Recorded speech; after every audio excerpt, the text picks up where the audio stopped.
Salutare tuturor, sunt Andrei Radu, bun venit la ePlan.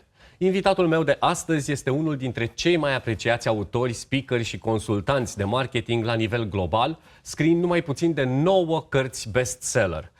În ultima sa carte, Belonging to the Brand, abordează modalitățile prin care brandurile se pot conecta cu clienții lor în mediul digital. Bun venit, Mark Schaefer. Welcome, Mark Schaefer. Thank you very much for joining us at ePlan and for joining us in Romania at GPEC. Thank you. It's quite an honor. This is the first time I've been to Romania, and I'm having a great time. How is marketing working today?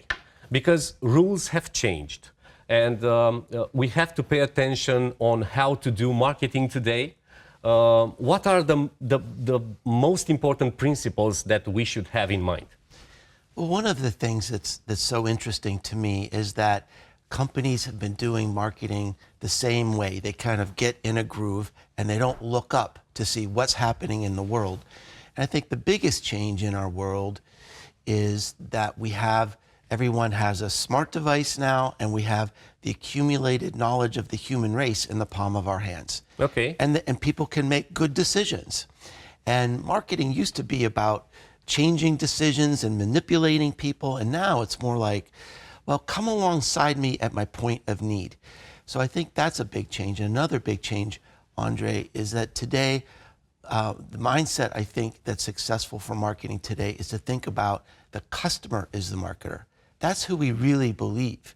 And so how do we create something in our marketing that's so interesting, so unmissable that people want to talk about us? Okay. How do we earn our way into that conversation? That's a different way to think about marketing, but I think that's how it really works today. Okay, but how can you do that, like a practical example? How can you do that when your consumer is the marketer for you? Sure. As an e-commerce business. Yeah. What do you have to have in mind, like an online shop? Yeah. Well, the idea is to try to give people a reason to talk about you. Let me give you an example. One of my favorite e-commerce businesses. It's one of the fastest growing skincare and cosmetic companies in the world. It's called Glossier. Okay. And so the founder of Glossier started as a blogger, and her readers would say, why can't these big companies treat us like a friend? So a couple things that she does that's really interesting. She said, my product is my content. My product is my content marketing. So when she sends it out, there's all kinds of bubble wrap and stickers and things that you can do with the product to help you share it on Instagram.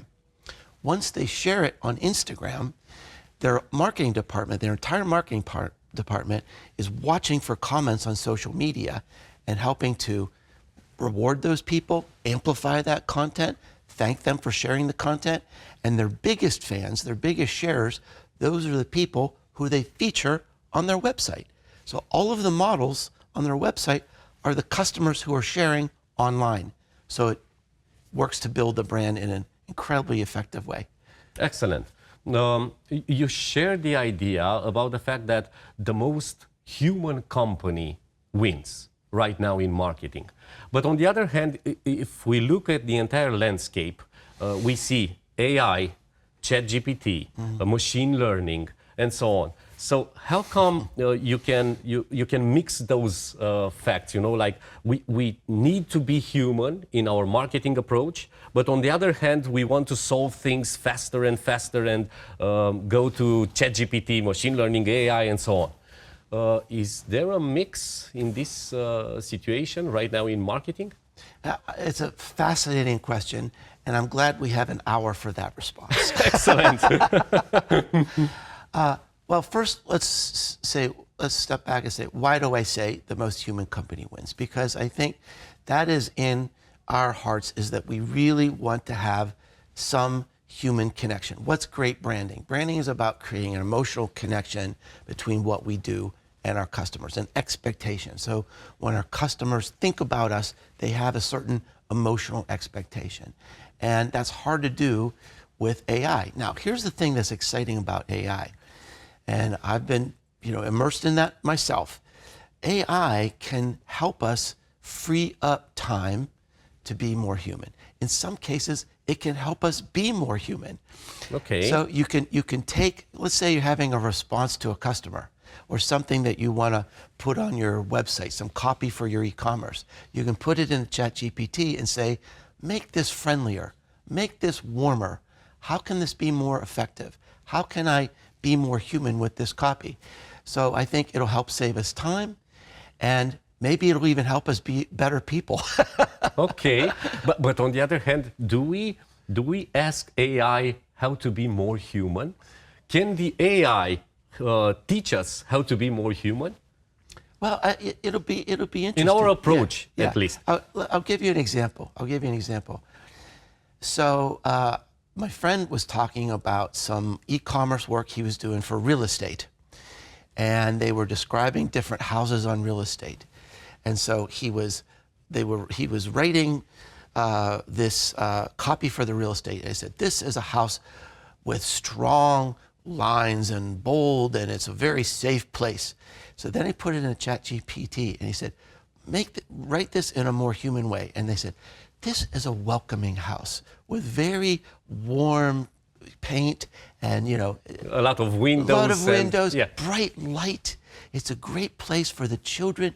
And it made him realize that he has a certain style that might not be the most appealing for his customers. So you can play around with that to experiment with ways that you can especially create copy that's better for your customers.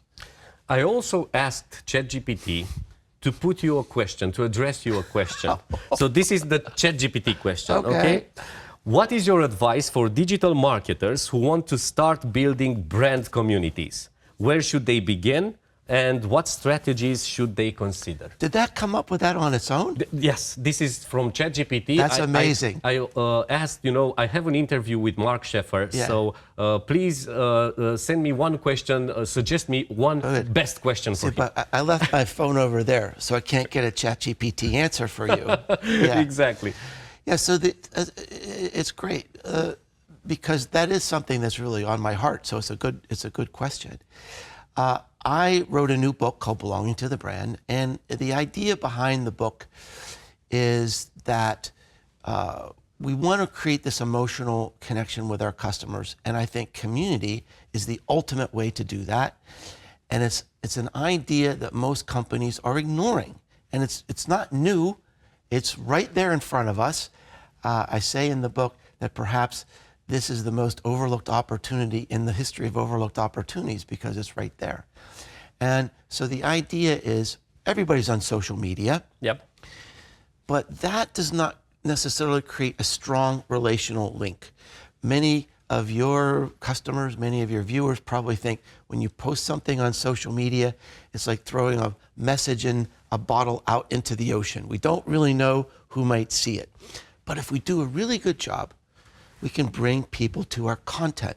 Perhaps they'll subscribe to our channel, subscribe to our blog, subscribe to our YouTube videos. Now, that's a stronger connection because they're saying, I believe in you. I want to hear more. I want to learn more. It's okay for you to communicate to me. Unfortunately, that's where most companies stop. They don't bring that audience over to a community where people are working together. Because maybe this is difficult for them to do so, because it implies an effort. It implies you have to create great content. You have to, or maybe write, specialized articles and so on. How can you create a community? How can you bring up together a community towards your brand? Yeah, first of all, I want to say that you're right. This is hard work, but all of marketing is hard. Of course. So if you're going to do hard work, why wouldn't you do something new?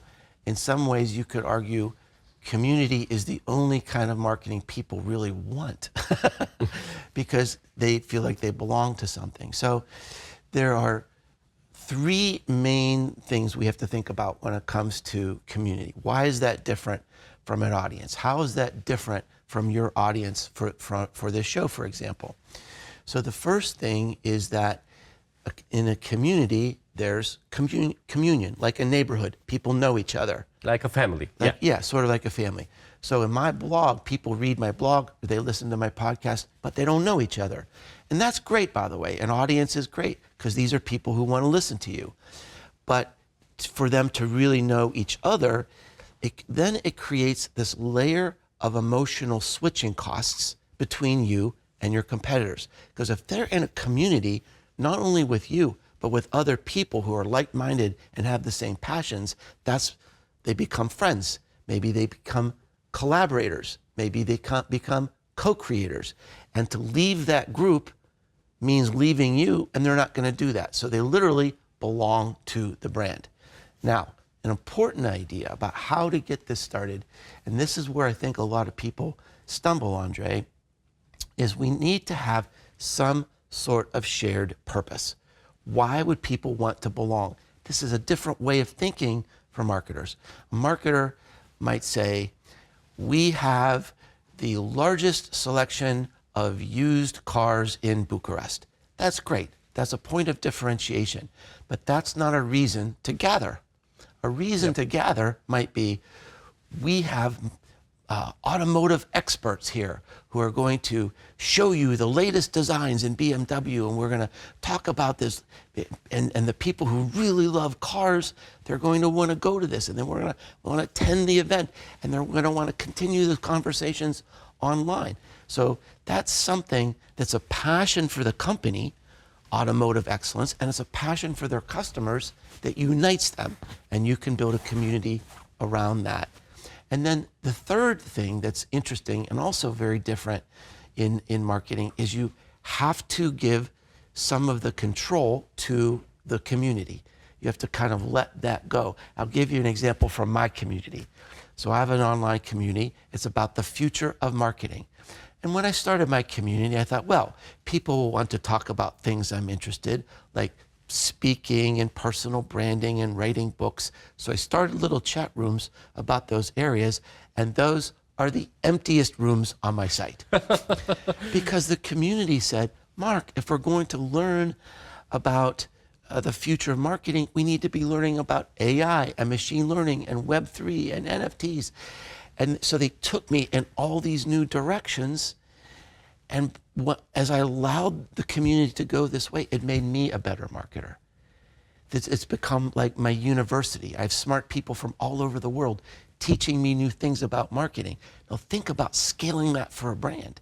Think about making a brand relevant when your customers are telling you, this is what we want now. This is what we see now. This is where we want to go. So you offer them a voice. Yes. You know? Yeah, Okay. yeah. A friend said it's like you're offering them a canvas to help paint your brand. Excellent, excellent analogy. On the other hand, I know for a fact that there are still online shops, small online shops in Romania, which are like, if someone gives me a negative review, what should I do with it? I don't want to publish it because the other customers will be scared, you know. So what is your advice on this? Well, I think it's a gift in a way, because 98% of the people who complain or leave a negative review, they just want to be acknowledged. 2% of the people, they're mean. Okay, yeah. They I just understand. want to be mean, and there are some people like that. But 98% of the people, they just want to say, they want to hear, we heard you. We recognize this. We see why you might be upset. Thank you for telling us, and we'll do better next time. Is there something we can do? Let's take this offline and we can do better. So instead of going out and telling everybody in their community, they're coming and they're telling you. And one of the things, you know, I've had to learn so I'm an author, and not all of the reviews are perfect. Of course. And that's hard. You know, it makes me go, but. So when my last book came out, I think the first 25 reviews were 5 stars. Okay. And someone actually wrote, I don't know if I can believe this because all the reviews... It's everything perfect. Everything is perfect. So then they wrote a review and they left me 5 stars, and they said, you know, when I saw the reviews, I didn't know if I could believe it, but it is a good book. I'll give it a 5 stars. But it just shows that if everything is perfect, it's not believable. And so having a few negative reviews, I know that sounds weird, but it actually helps. As long as you're, 85%, 95%, 90%, you're good. So a few bad reviews actually make it more believable. Actually works, yeah. Yeah, makes it work. So if you have great quality services and everyone thinks about you highly, it is best to employ someone in the copywriting department to write a few negative reviews. I think those are going to come anyway. Of course. Getting back to the online shops, and we know that the traditional marketing channels right now, you have paid media, you have the social media and so on. What will it work? Let's brainstorm together, how can you get closer to the community when you have some products that you are selling? It's like a cold relationship. It's not like I'm creating content. It's not like I am teaching you about something. I am just selling you this phone. Yeah. Okay, so how can I get close to the community and make my clients make my clients fans of my brand, you know? It's a very interesting question, and I've thought a lot about this. Is it possible to create an emotional brand with every product? Is it possible to create a community with every product? And I don't know the answer for sure, but I usually answer this with this brand in America. I'm not sure if you've heard about it here. It's called Yeti. Do you know? Yep. Yep. Do you have that product here? Yes. Yeah. Okay. So about 7 years ago, I'm in America, and I start seeing people wearing shirts that say Yeti, and hats that say Yeti. And I thought, isn't that an ice cooler? And it is. So people had such an emotional connection to an expensive ice cooler, they were wearing it on their shirts. They were even putting stickers on their cars. How come? Because they created this emotional feeling like this is about the outdoors. If you love the outdoors and you want the best for the outdoors, and they did it with no advertising, they did it with word of mouth. And what they did is they went to like adventure guides, people that took people fishing, took people hiking, took people hunting, and they gave them these coolers, and they gave them the shirts, and they gave them the hats, and people would go on these trips, and they say, well, what is this? And these people knew the whole story about how powerful this cooler is and how it's great. So everybody that went on these trips, they wanted to buy one. And then they would get the hat, and they would get the stickers, and they would tell the story. So I don't know the answer to your question, but I have to think if you can create an emotional community around an ice cooler, you could do it around almost anything. Yep, that's a good point of view. What does the customer want today, in your perspective? What drives him most to take a decision? A buying decision, because we're talking about e-commerce or digital marketing. Yeah. Well, I think there's two things that I look at. One, I think there's the traditional things, and we can't ignore the 4 P's of marketing, right? And I might even add, I think maybe there's a 5th P today, and that's purpose.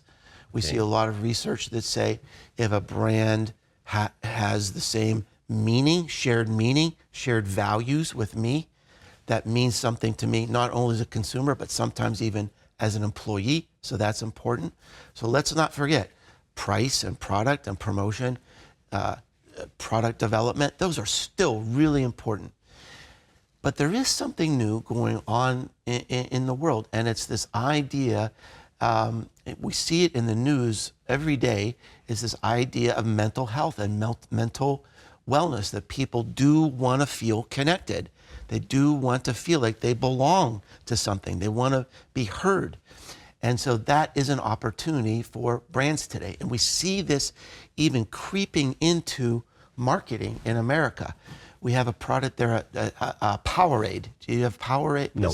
It's sort of like Gatorade. It's like it's a sports drink. Okay. Actually owned by Coca-Cola. So this is a sports drink when you want to play football or you want to play tennis or whatever your sport is, basketball.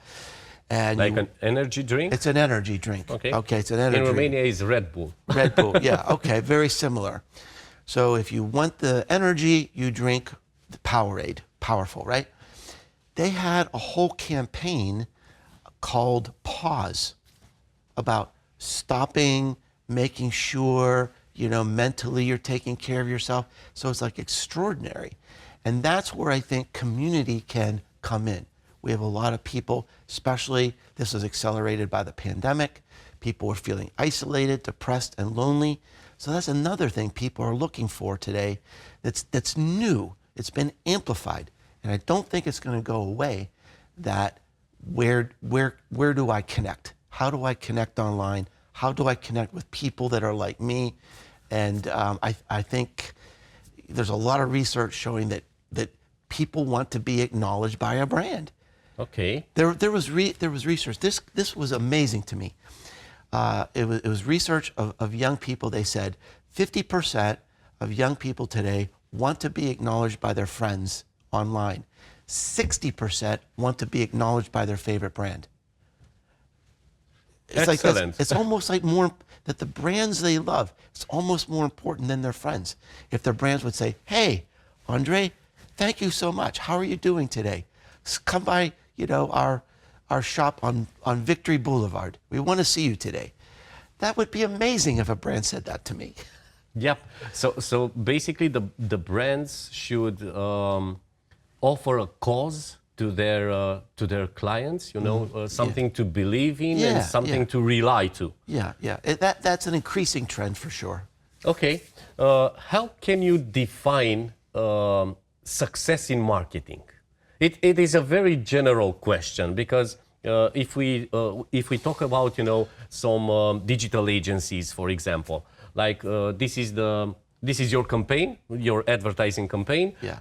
Was it successful or not? We will look at ROI numbers and so on. Yeah. But how can you define success in marketing in the long term? Sure. I actually think that's very easy. So one of my great teachers and mentors, I studied under a man named Peter Drucker. He is one of the most famous business writers. And he said, marketing creates customers. That's the goal. Now, there are really two types of marketing. One would be direct marketing or performance marketing. So this is how do we drive more revenue right now? Mm-hmm. How do we sell more stuff? And that might come through SEO, might come through digital advertising, so all the things that you're familiar with. And sometimes people get a little confused and they mix that up with the second type of marketing, which is brand marketing. So once you're selling things, how do you stay away from your competitors? How do you make people say, we are better, we are the place to be? That's where that emotion comes in that we talked about. And that's really hard to measure. That takes a long time to measure. So direct marketing can be a little easier to measure. You have an ad and you have a response. Brand marketing is a little bit more difficult.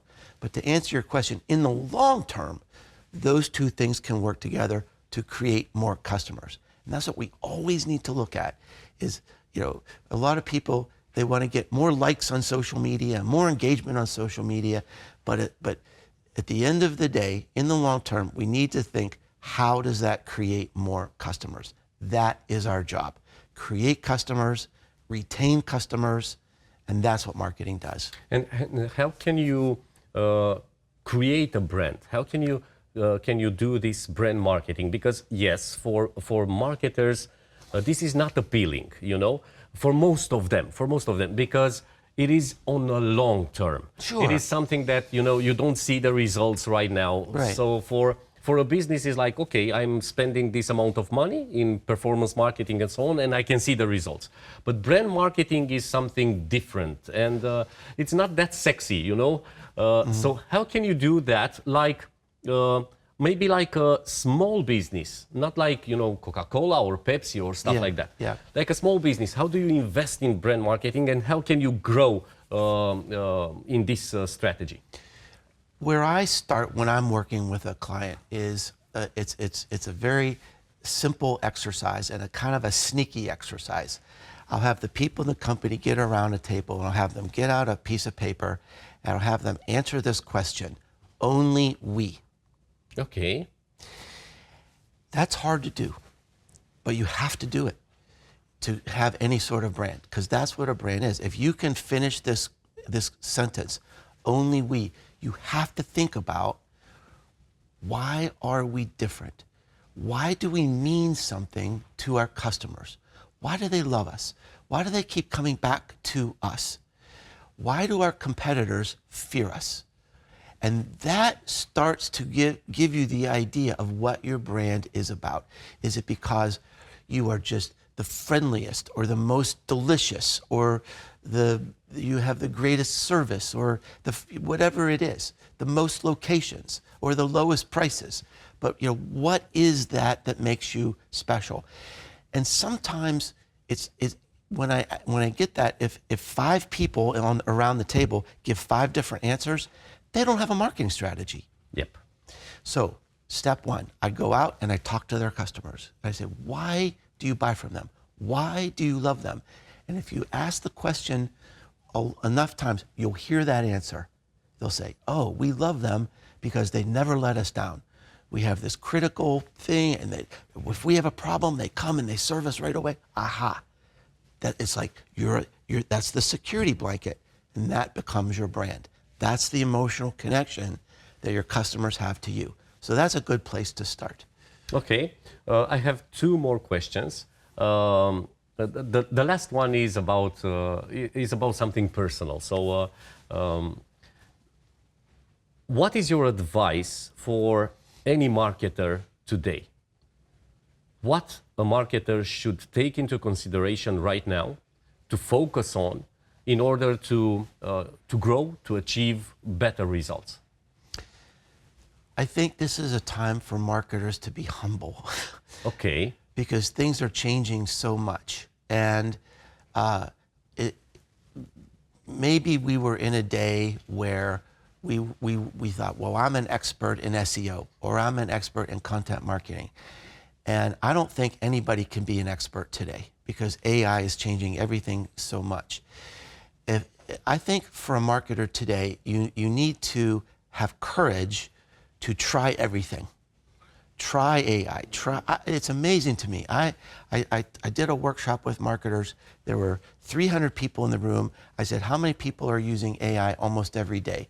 Out of 300 people, like 5 people raised their hand. Whoa.